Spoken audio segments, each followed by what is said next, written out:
ABC, you need this?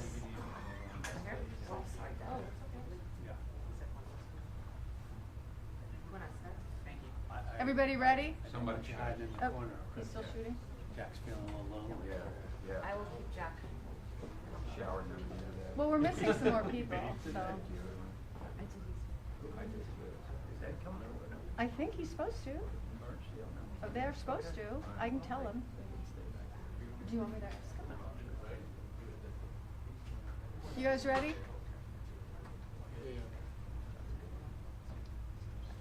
Okay.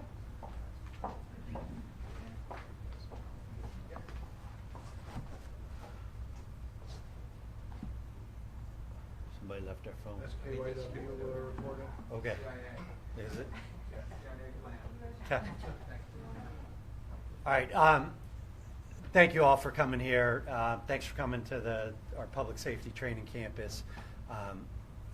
There's a lot of police officers in an auditorium right next door, and what I told them this morning when they got sworn in was how excited I am about what we are going to talk about today, and the fact that we have some technology to talk about that is going to be a game changer, a life changer, something that's really significant for our community. So I'm here today with ATF Special Agent in charge, Eric DeGree, Liberty Mid-Atlantic High Intensity Drug Trafficking Area Deputy Director Brian Michael, Chester County District Attorney Deb Ryan, Delaware County District Attorney Jack Stolzheimer, Bucks County First Assistant District Attorney Jen Shorn. Hiding in the back is Ed McCann and Detective Bergsteel and some of the other chiefs. And you know, I've stood here before you a lot in the last few years, flanked by our law enforcement community and partners in these cases, talk about arrests of gun trafficking organizations that are obtaining significant numbers of guns through straw purchases, then illegally reselling those firearms and putting them in the hands of criminals and others who cannot legally buy their own firearms. So since the fall of 2020, our Detective Bureau and its partners have investigated and tracked down approximately 750 straw purchase firearms, and we're going to continue after those folks and do everything we can, you know, to stop the flow of illegal drug trafficking, gun trafficking, and I think it's significant on where we are, because a lot of what we have done and the work that we've done in those cases involves the Brad Fox law, and you know, not too far from where we sit and stand here today is where Brad Fox, a Plymouth police officer, was murdered, and there's a memorial to him, you know, on the other side of Route 23 here, and that's significant in those cases and the things that we're doing and the work that we're doing there. But there's crime guns all over the streets currently, and what about those criminals who have illegal guns and are using them to terrorize our communities? So gun crimes and gun violence know no boundaries. A criminal using a gun doesn't stop at a county line. So we, in Montgomery County, Bucks, Chester, Delaware counties, have not been immune from these regional gun crimes and regional gun violence that has spilled over into our counties. So fighting gun crimes and gun violence is our next step. And today, what we're here to announce is the acquisition of a NIBIN machine that will allow us to connect and trace gun crimes through fired casings and evidence collected at crime scenes and through crime guns. So NIBIN stands for National Integrated Ballistics Information Network, which is a database of, I believe, over 6 or 7 million fired cartridge casings, or FCCs, from crime guns across the United States. So just like matching up fingerprints unique to an individual, an FCC is like a fingerprint of a gun, since each firearm leaves its own signature on these bullet casings when a bullet is fired through a unique set of scratches, grooves, and dents in the chamber. So that makes it traceable. The NIBIN system, developed and run by ATF, can quickly compare an FCC recovered at any crime scene, like a homicide or a shooting, with all of these cartridge cases that are being put in, and this is increasing daily. And they're being recovered from crime scenes all over the United States, or FCCs obtained by test firing crime guns that we've seized, or that law enforcement has seized. So that expert comparison that goes on, and a list of high probability matches is created, which means the firearm used in one crime was also used in another crime. And those are hits and confirmed by human firearms examiners before it's passed on to detectives who can use that information to look at the evidence and the suspects in each case related to the FCCs and determine the connections. So this process happens very quickly in order to make it a useful investigative tool for all of our 4 counties, which will share this NIBIN machine that's going to be housed here in Montgomery County. So getting a crime scene FCC into the NIBIN system within a short period of time, within 48 hours or less, not only betters our chance of solving the crime at hand, but it also enables us to interrupt the shooting cycle, stopping a shooter from doing it again, and therefore reducing overall gun violence. And like I said before, that's game changing, but it's also life changing, because this is an opportunity to save lives. So I want to turn it over to the special agent in charge of our region for ATF, Eric Degree, to talk a little bit about the system, and we'll make some time for questions afterwards. So, if there's specific things in the technical aspects, we'll be glad to answer that. So, Eric, you're up. Thank you. Good afternoon. Mr. Steele, you hit it out of the park, really describing a lot of this, so some of my comments will be brief. In 1997, ATF established NIBIN to provide local, state, and federal law enforcement across the country with an automated ballistic imaging network. This technology is vital to agencies' violent crime reduction strategies because it enables investigators to link multiple shooting events anywhere in the nation. Since its inception, as Mr. Steele says, there's been over 6 million pieces of ballistic evidence that have been entered into the system, and over 722,000 investigative leads that have been given to investigators to combat violent crime. NIBIN, along with ATF's E-Trace systems, are critical parts of any crime gun intelligence program. ATF CJICs are multi-agency law enforcement collaborations which are focused on stopping gun crime by collecting, analyzing, and distributing intelligence reports about crime guns across all jurisdictions. Currently, there are 293 NIBIN sites throughout the United States, 7 of which are currently located in the Commonwealth of Pennsylvania. There's 3 NIBIN sites held with the Pennsylvania State Police Laboratories. They're housed in Greensburg, Bethlehem, and Pittsburgh. There's additional sites in Allegheny County, the Berks County DA's office, the Philadelphia Police Department, and now this new site in Montgomery County. Additional sites in Pennsylvania are planned. The ATF Philadelphia Field Division is going to be operating a site in the near future, and also the Erie Police Department is planning a site for their jurisdiction. As the number of sites that grow across the state, the amount of intelligence gaps decrease, giving investigators a better chance of identifying and apprehending shooters that don't respect city or county lines. In 2021, the Philadelphia Field Division established its own criminal enforcement group called the CGIT, which is the Crime Gun Enforcement Team, focused solely on doing NIBIN-led investigations, such as Mr. Steele's office and the other counties are engaging in now.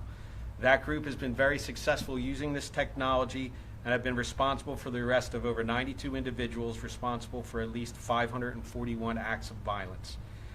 ATF is committed to helping its state, local, and federal partners by providing timely gun intelligence products such as NIBIN, as well as training to ensure that they have all the necessary tools to reduce violent crime. Thank you.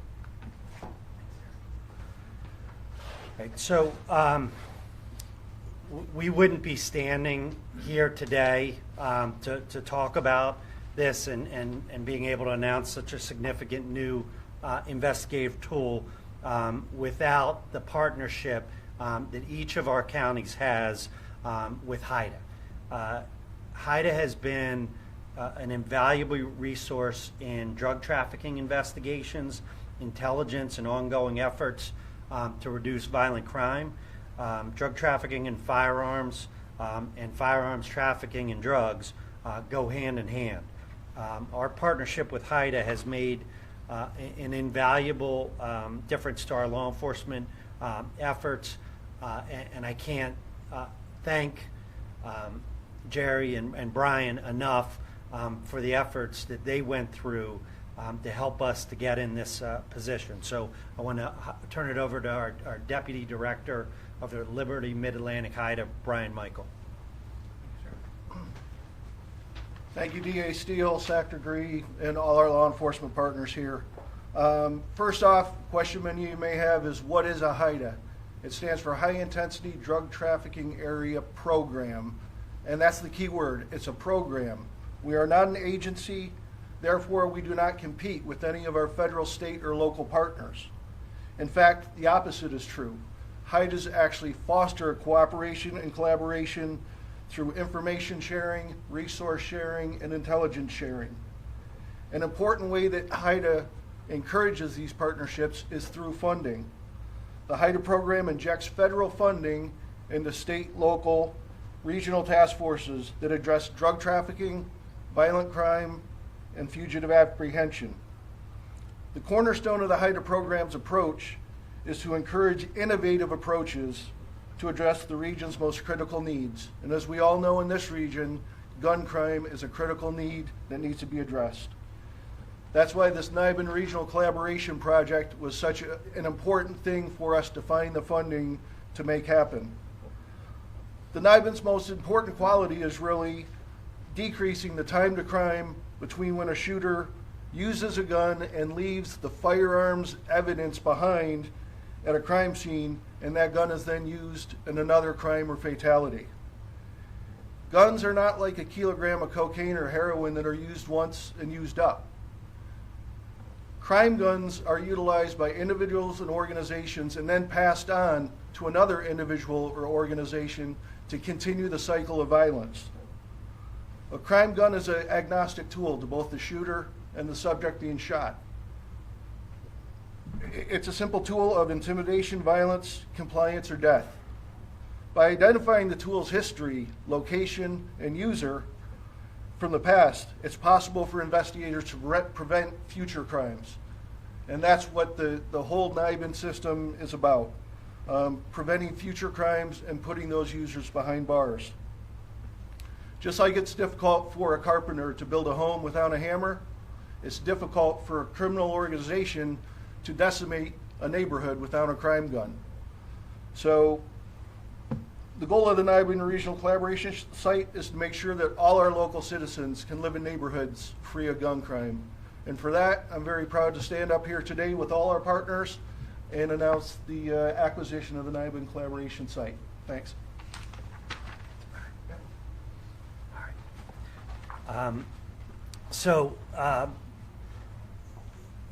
If you're wondering why we're here at our public safety training campus, which is a little unusual as a site for us, and Carl has made sure I knew that, because he doesn't like to leave the Montgomery County Courthouse or One Montgomery Plaza. But one of the things that's going on right now is this training that is being conducted, and we had over 75 officers this morning, police officers, detectives from police departments all over Montgomery County that were sworn by Judge O'Neill into this gun violence reduction task force. And this task force will work alongside our violent crime unit, investigating gun trafficking organizations and gun crimes throughout the county, including running down these NIBIN leads. So this task force will provide us with more boots on the ground, and a lot of the training and this morning has been done by folks from ATF that are working with us on this to make sure that we're doing this in the best way that we can. So, this is another tool in our approach to hitting gun crimes hard, and with us in this is the leadership of the collar counties, who have all been committed with us to fighting violence that is in our urban areas and in other places, and keeping it out of our backyard. So together, in this and other endeavors, we're trying to make a difference in keeping our communities safe.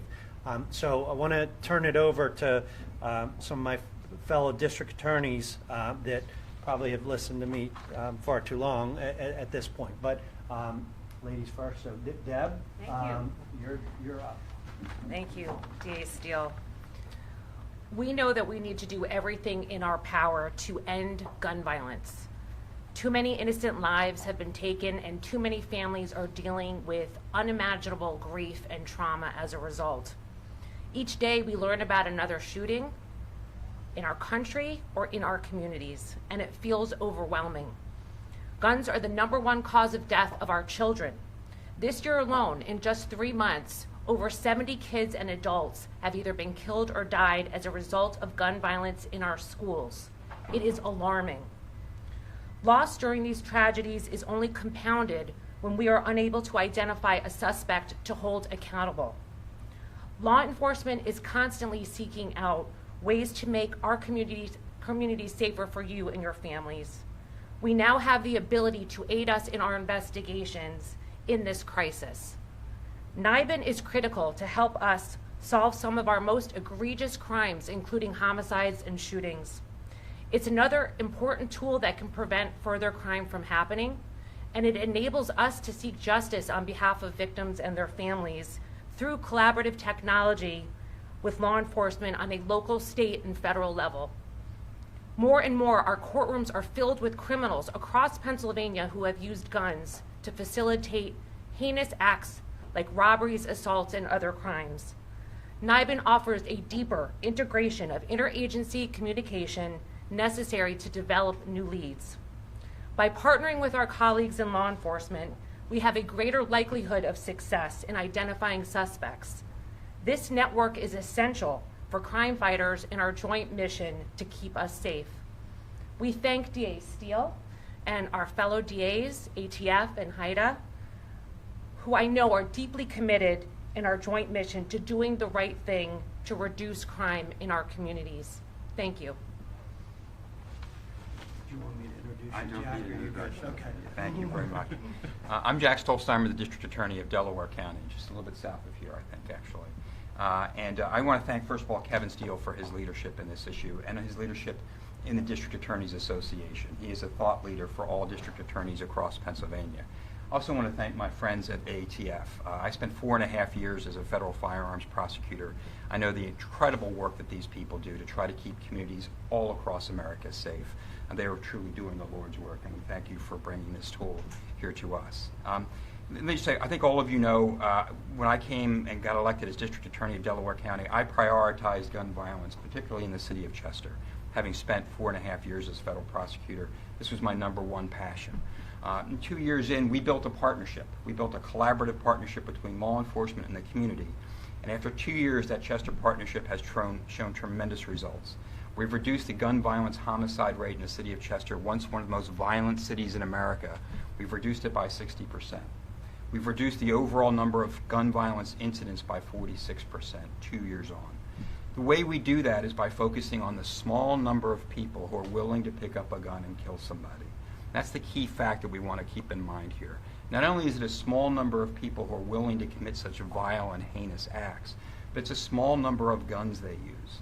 There are millions of guns in this country. Most are owned legally and are kept secure. It's a small number of guns that get passed, as my colleague said, sometimes from gun trafficker to gun trafficker, from drug organization to drug organization. This tool, this NIBIN tool, will help us follow the path of those crime guns from one crime to another and to be able to stop the next crime from even happening. So the fact that we're all collaborating together here, because as Kevin rightly said, criminals don't know county lines. They are affected by those kind of issues. They go across county lines wherever they think that they can do their dastardly deeds and get away with it. Bringing this tool together, bringing these counties, these 4 counties together with ATF to make sure that we're focusing on the guns, the crime guns, testing them, finding out what other crimes those guns are related to.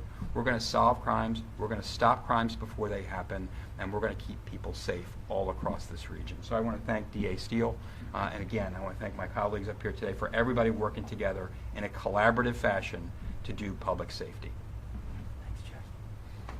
All right, so next I get to introduce and bring up here, and I'm pretty safe on saying this, I believe, the next district attorney in Bucks County, because the current district attorney is running for judge and he's on both tickets, so I hope it's going to be really hard to lose for Matt, which will put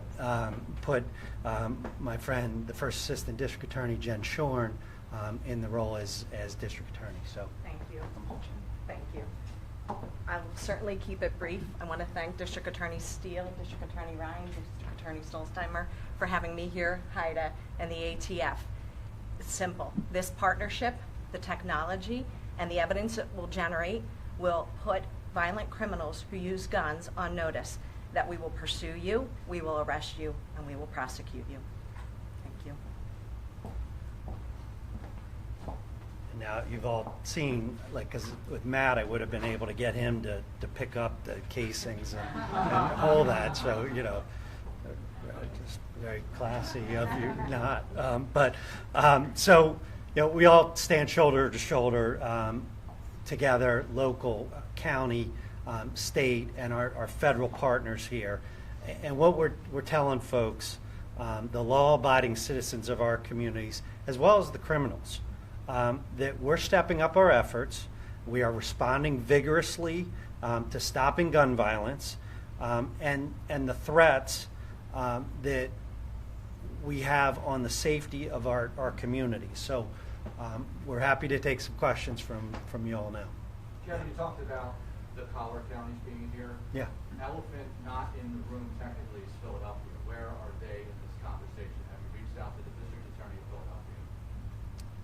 Philadelphia? So I'm the president of the Pennsylvania District Attorneys Association, and I represent 66 district attorneys across the Commonwealth of Pennsylvania.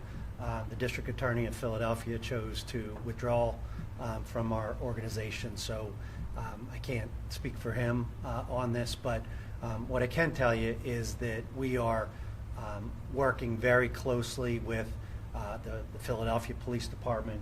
You know, ATF's presence in this is essential. We're also working with the U.S. Attorney's Office in this. You know, right behind you is Kathleen McLaughlin, who's one of our assistant chiefs, and she oversees, you know, firearms and drugs. She's cross-sworn as a federal prosecutor, so we can take these cases federally too. But you know, the reality is that we're seeing, you know, some of the violence, you know, coming our ways in the collar counties, and we want, you know, the criminals to know that we are using this technology. We're going to continue to use it. We are successful at investigating and catching those that perpetrate these crimes, and we're successful at making sure that they go to jail and stay in jail for a long period of time. You're using new ballistics will be entered into this, obviously. What about the old stuff? Will those will things from unsolved crimes be entered into this as well as you try to connect those? Yeah, Eric, do you want to take that? You can. I mean, what we try to do first is deal with the active gun violence that's going on, so we can interdict and stop the shooting cycle. But the system is able to take in old fired cartridge casings and analyze those the same way as the present ones that we've recovered. Before you leave, how well do you think the city? So Philadelphia is a NIBIN site. Yes. So they have the equipment. How is this? I mean, I would imagine the equipment is somewhat, the technology is somewhat dependent on getting the information into the system, correct? Yes, the Philadelphia Police Department do an outstanding job at comprehensive collection of all FCCs, firearms tracing, and they test fire all their firearms. The police department does a fantastic job of doing that. The city police are doing a good job of getting it in there. I mean, if obviously the city of Philadelphia is struggling with crime higher than anybody else, unfortunately, but you're suggesting now that they're doing well in getting it in there, because certainly crime, maybe in Montgomery County, maybe folks who've come out of Philadelphia and gotten their weapons there, so they might tie back. Are they doing a good job of getting it in? Is that your argument here? The Philadelphia Police Department does a fantastic job entering in their fired cartridge casings, test firing recovered firearms, and tracing their guns. Is the NIBIN machine an actual piece of equipment? And if so, can we get some video of it? It is a piece of equipment. It's called a brass track. So basically what that does is a technician will take a fired cartridge casing, place it in the machine. Machine takes a 3D image of that, and it uploads it into the network, so it's able to compare it that way. There are certain NIBIN sites that actually will do the comparison at their site, but ATF also has a NIBIN, basically it's called the NNCTC, government likes acronyms, it's the NIBIN National Correlation and Training Center. That's located in Huntsville, Alabama, and a lot of the new sites as they come on, all those images are correlated. That's basically the comparison of the images to see if they match are done at our facility in Huntsville, Alabama. Is the one in the building here? No, it's not located here. It's in our county detective bureau. How much does the technology cost, and how is this being funded?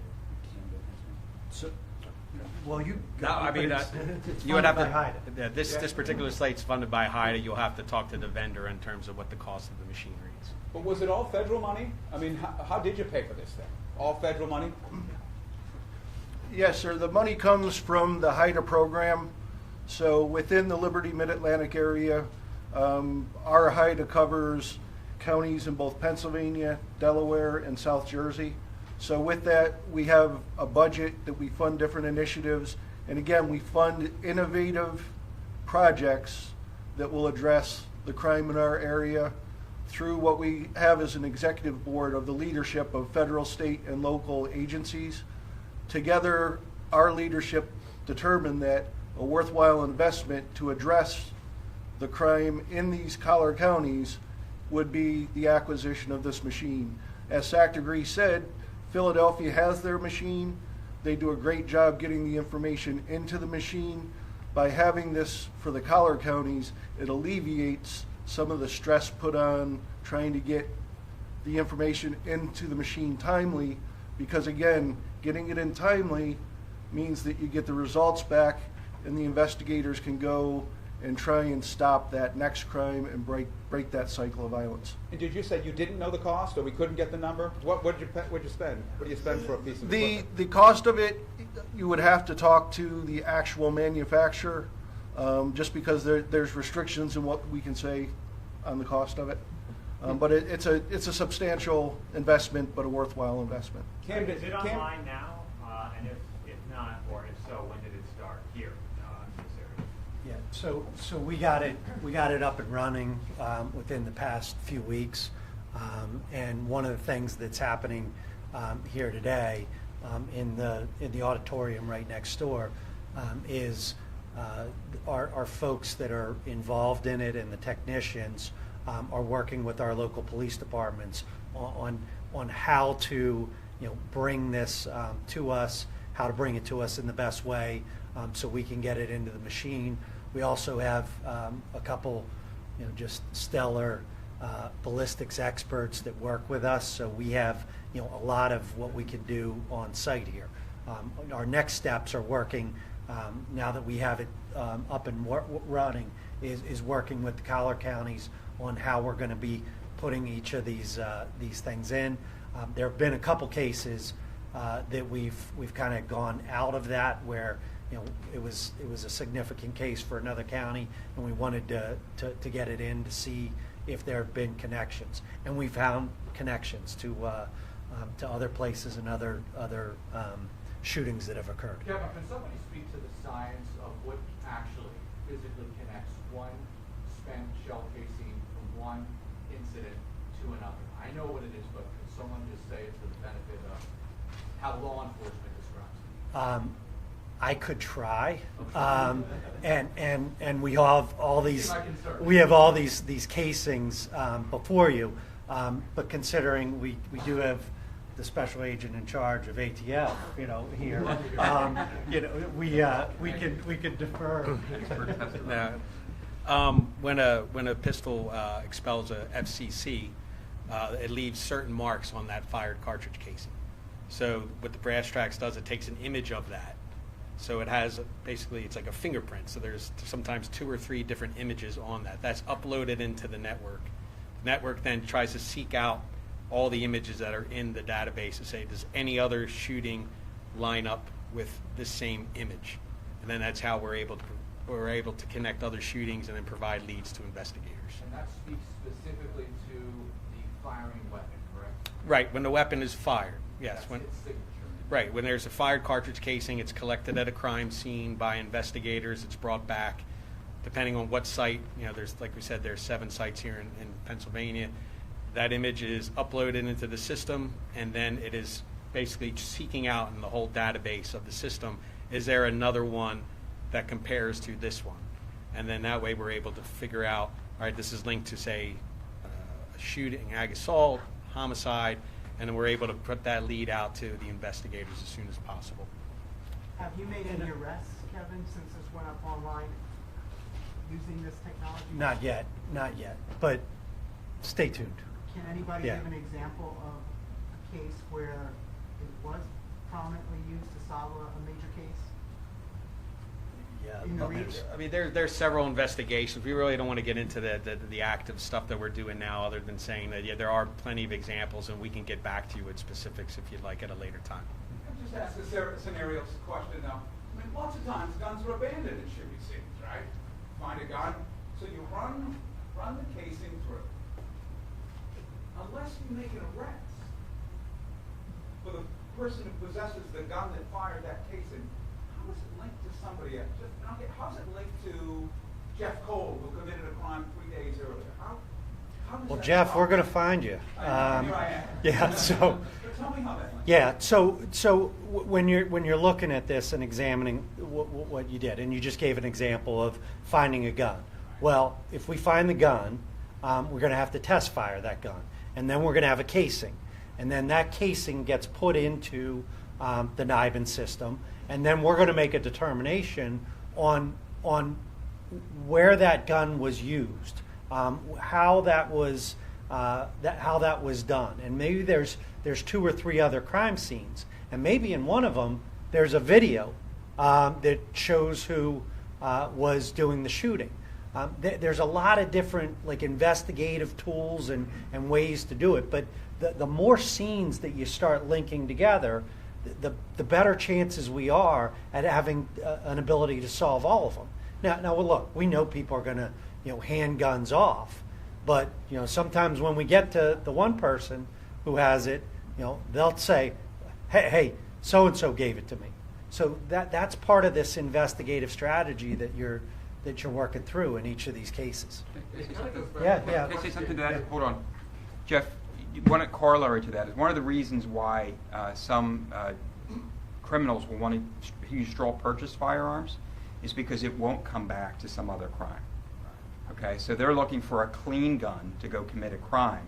And I did this when I was a federal prosecutor, but you would talk to defendants and they would be afraid that the ballistics is going to come back and it would be for another crime that maybe they didn't commit, but it was a shared gun. So it's all part of the same sort of process, which is why having this tool allows us to say if we can get to the crime guns as quickly as possible and get the people behind them. In your scenario, maybe if it was abandoned, we still don't know who it is, right? We won't be able to make an arrest at that moment. But the more times we can put those pieces together, put those 2 different crime scenes together, we might be able to stop you at the next from another crime from happening. But it is also like it's all connected if you think about it that way. And it goes back to my question where I was asking about uploading past crimes, ballistics data from past crimes, so that will not take priority because it can't help with these future cases, correct? Well, Because right. that's what you're doing now, you're going to be putting them all together. So and part of what has been emphasized today is like when we have a shooting that occurs and there's a casing that is found on the ground, the quicker we can get to that and the quicker we can link things up, the better chance that we have in solving the crime. So I anticipate, if we do this really well and we don't have all these cases, current cases that we're dealing with, then we're going to have time to upload other things that we have into the system. And that's just going to create more and more ability to be able to track these things down. And where we have 6 million, soon we're going to have 7 million, 8 million. And as these NIBIN sites increase, we're going to have a better opportunity to solve crimes. And I think that's the point here, where you have all these agencies, these law enforcement agencies, working together to do this and solving these in this way. There's no jurisdictional boundaries that we're dealing with. We're all in it together, and the bad guys should know that. Like this is a team. We're one team, and we're going to solve crimes together. Is there any gun that thwarts this? Any gun that's out there that thwarts what this thing does? Do you know at this point? Jeff's trying to like get around crimes here and stuff. So none that I'm aware of. Yeah. This sounds like the APIS system for fingerprints. It's a national database. Yeah. Is there certain criteria that won't allow a shell casing to be entered? Like in the APIS system, there's smudge prints or partial prints. Is there anything that prevents a shell casing, or can any department in the state of Pennsylvania or the county come to your facility and enter a shell casing into this? Yeah, so that's the goal. That all of us are going to be working with our local police departments to set up protocols to be able to get this into the NIBIN machine and increase those. And yes, it's my understanding there are certain there are certain things that could happen if somebody ran it over with a car or something. It's going to be it's not going to be as clean to put in, but there may be other casings on a shooting scene. If and I should use Jeff as an example. If Jeff's involved with a shooting and has shot 6 times, well, maybe one of those is going to be better than the others, and we'll use that. Does it matter what type of crime it is? If it's a homicide or a robbery or anything, it could be any gun crime. You bet. You bet. Yeah. And you're relying on every police department to be involved in this. I mean, We are. If there's a police department that does not want any outside help, that's their problem. Yeah, it's on them. And look, if you poke your head in that room next door and look at all the people there are police agencies from all over Montgomery County that are here, and there's going to be more that are trained later on this. So, Kevin, to that, yeah.